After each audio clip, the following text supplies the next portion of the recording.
All right, here we go. Coming up on today's Philadelphia Eagles. Now, should the Birds sign Randy Gregory if he is, in fact, released by the Denver Broncos? We'll get to the latest Eagles news on the injury report. Fletcher Cox, a new addition to that. We have a Bradley Roby update. And do you want a free Philadelphia Eagles jersey? That's right. Stay tuned to find out how you can get your hands on one. First, though, I'm challenging everybody who watches this show, and I'm challenging all Eagles fans out there. Let's spread our wings here. Can we get the 56,000 subscribers by the time the game comes around against the Rams on Sunday? We're less than 500 people away. Do you want Eagles shows every single day for free? Solution is simple. Subscribe, and with that, let's start the show.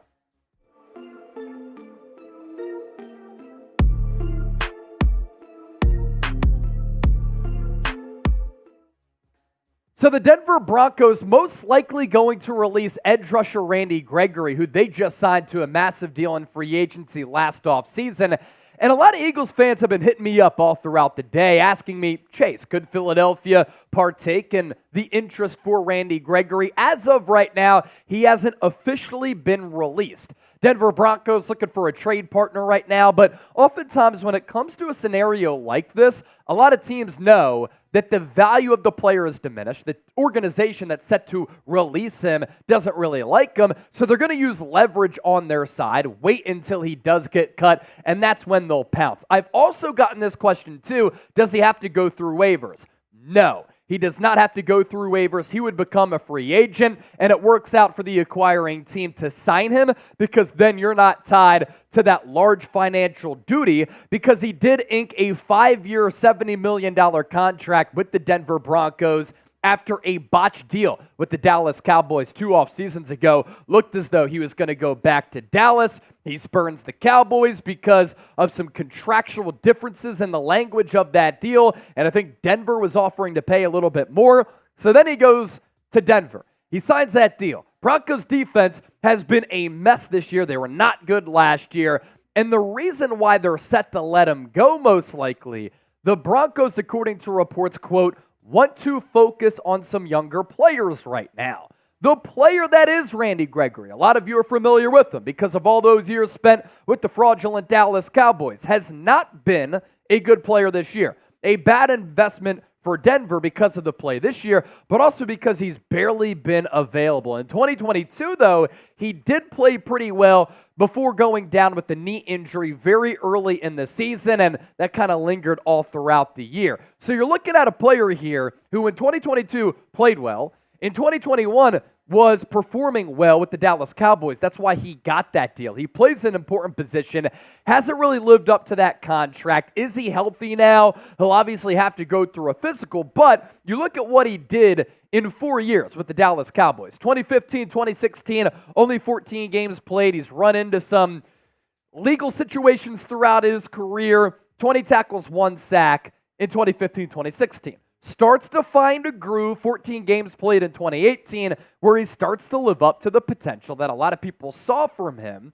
coming out of college. 8 tackles for loss, 6 takedowns of the quarterback as far as sacks go. In 2020, 3.5 sacks, and then in 2021, set himself up for a good payday with those 6 sacks. Good athlete coming off the edge, very good size. He's really tall, athletic, strong. With Denver, though, this is what you're going to focus on because this is the recent argument for Gregory. Can he go somewhere and be a better player? I think so. Sometimes when you're in a bad situation and you're not really a great fit on that defense, it can be a little bit of a struggle to get going. 9 games played in the Mile High City, only 3 sacks to go for that. So obviously when you sign a contract that lofty and that expensive with Denver, and then you have 3 sacks in 9 games, that's just basically burning money from the Broncos' point of view, and they're probably just looking to cut their losses and keep in mind that with this new Sean Payton regime, he was not a part of the regime last year that signed him to that deal in free agency. This is what's also interesting as you take a look at some of the analytical numbers here. Because in 2022, you look at his pressure rate, 17.5%.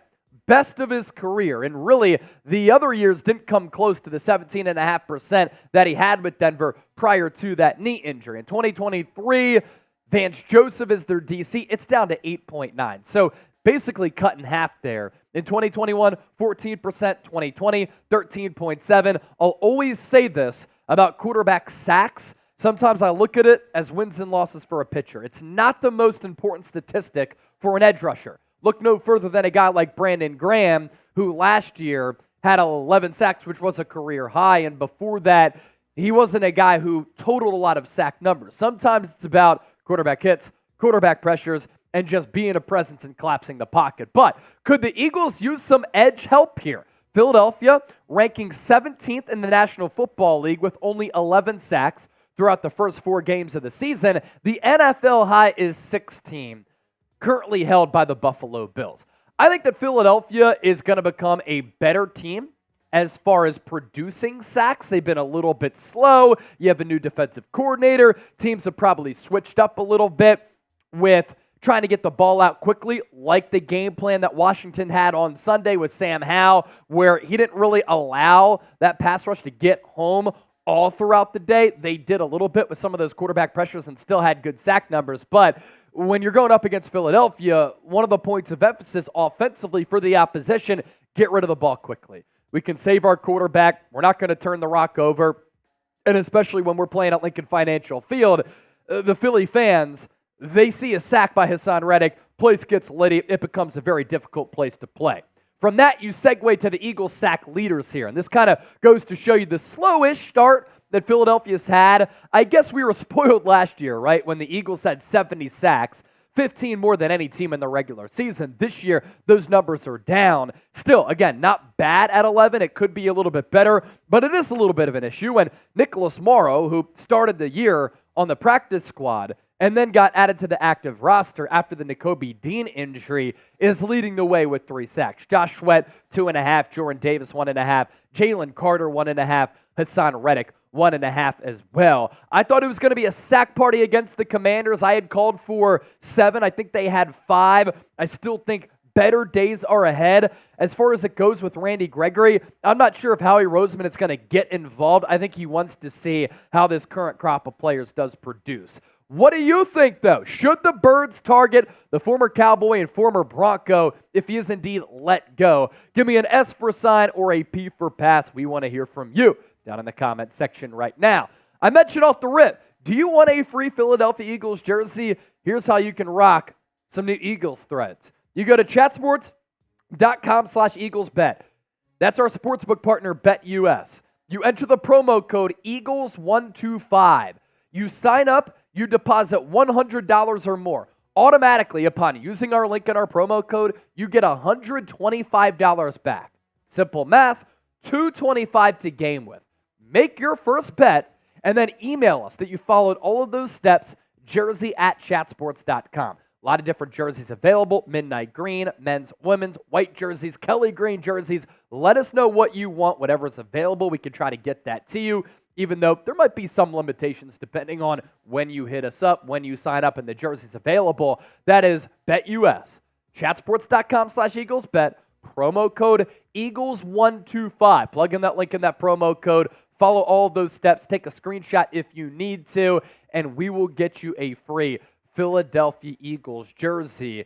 And that's how you can get signed up and get swagged out. You want to bet on the Birds to take down the Los Angeles Rams? Yes, it is a cross-country trip, but the Eagles are the far superior team.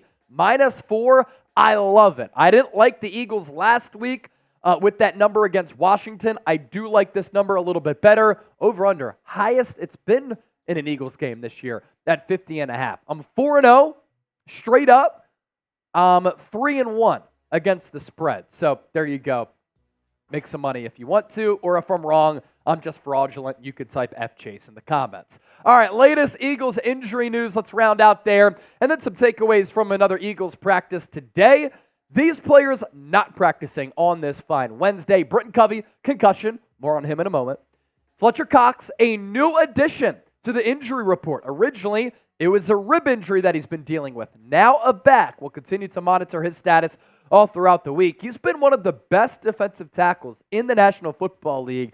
I was talking to Marshall Green, host of New York Giants Now, and he even said it's amazing how he continues to get it done this far in his career when he's been in the league for a decade plus. He's this old, yet continues to be a very good player, coming off a 7-sack season last year.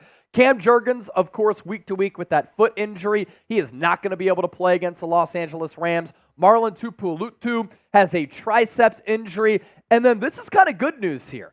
All of these players did participate, and they were back on the practice field, and all of these players did miss that Week 4 game against Washington. Sidney Brown practicing with that hamstring. Justin Evans back coming off that neck injury. And then Quez Watkins with a hamstring. Let me say this, though. I hope that Philadelphia continues to play Olamide Zaccheaus. I really do believe that he's a better player than Quez Watkins and better for this offense. How about some of the blocks downfield, too, that Zaccheaus has been able to make? And is Quez Watkins the guy who, on a third down late in the game, is going to be able to catch that ball in between two defenders across the middle that Jalen Hurts threw?